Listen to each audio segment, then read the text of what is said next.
انہوں نے اس معاملے پر جو ہے وہ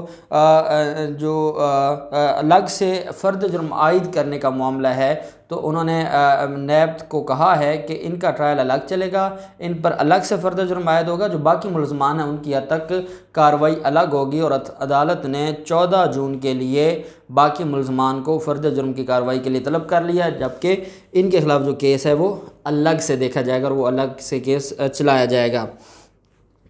دوسرا معاملہ ہم دیکھتے ہیں کہ شوگر انکوائری کمیشن کا معاملہ تھا۔ شوگر انکوائری کمیشن اور جو اس کی رپورٹ تھی، اس پر آپ کو یاد ہوگا یہ ایک وہ واحد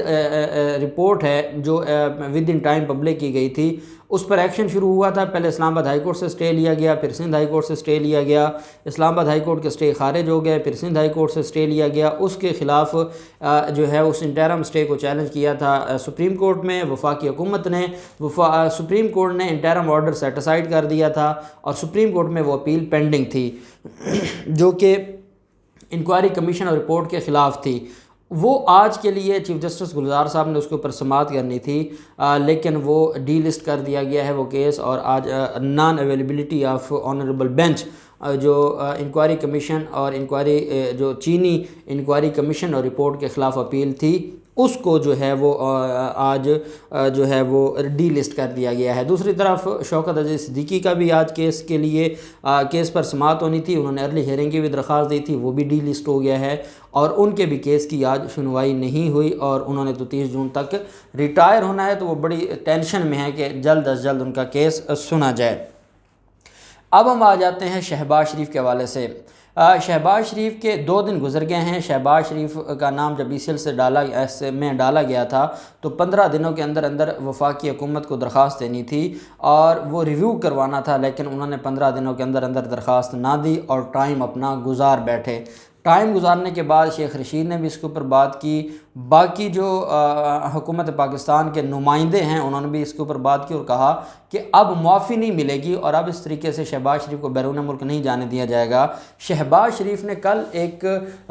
میٹنگ کی تھی اور اس میں نواز شریف سے بھی شہباز شریف کی بات ہوئی تھی، اور اس میں ڈسکس کیا گیا تھا کہ اب دوبارہ لاہور ہائی کورٹ میں جانا چاہیے یا نہیں جانا چاہیے۔ اس میں کچھ قائدین ایسے تھے جن کا یہ کہنا تھا کہ اگر ہم لاہور ہائی کورٹ میں دوبارہ جاتے ہیں تو جو 50 روپے والا اسٹامپ ہے وہ معاملہ بھی کھل سکتا ہے اور وہ معاملہ بھی سامنے آ سکتا ہے۔ ایک تو یہ جو ہے وہ اس کے اوپر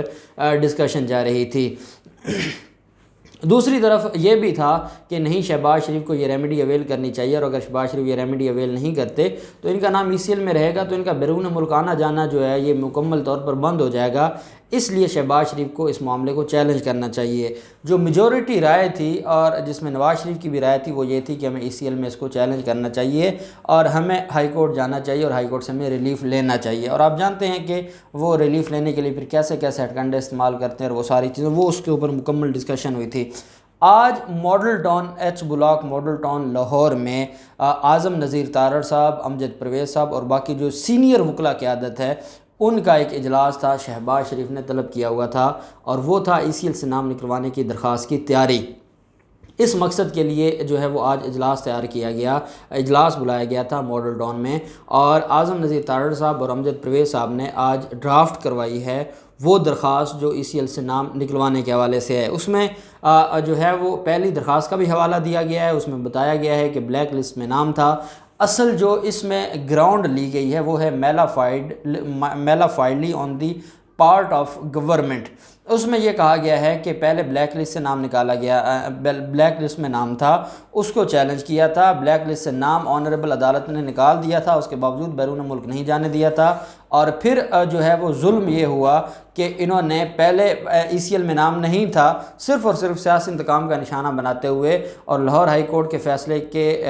کے باوجود انہوں نے ECL میں نام ڈالا۔ یہ ان کی جو میلافائڈلی بدنیتی حکومت کی جو ہے وہ واضح کرتی ہے، اور حکومت کی بدنیتی کی بنیاد پر جو ECL میں نام ڈالا گیا ہے، اور پھر اس میں جو دوسری گراؤنڈ بنائی گئی ہے کہ عید کی چھٹیاں تھیں اور عید کی چھٹیوں میں ان کا نام ECL میں ڈالنے کا جو ہے وہ فیصلے کیے گئے، وفاقی وزراء نے پریس کانفرنسز کی۔ یہ دوسری گراؤنڈ ہے جس کی بنیاد پر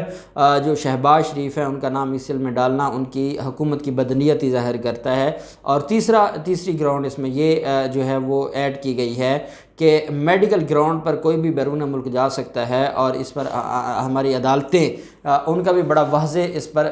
جو ہے وہ پیغام ہے۔ میں آپ کو ایک یاد کرواتا چلوں، سپریم کورٹ آف پاکستان میں ایک آنریبل بینچ نے سماعت کرتے ہوئے جب جعلی فیک بینک اکاؤنٹس کیس میں ایک درخواست آئی تھی بیرون ملک علاج کی، تو اس آنریبل بینچ نے جو نیب کے کیسز سن رہا تھا انہوں نے کہا تھا کہ اب کوئی بیرون ملک علاج کروانے نہیں جائے گا، جو پہلے گئے ہیں وہی کافی ہے، کیونکہ جو پہلے گئے ہیں وہ بھی فراڈ کر کے گئے ہیں، اس وجہ سے اب کوئی بھی بیرون ملک علاج کروانے نہیں جائے گا۔ یہ آنریبل کورٹ کے جو ہے وہ ریمارکس تھے۔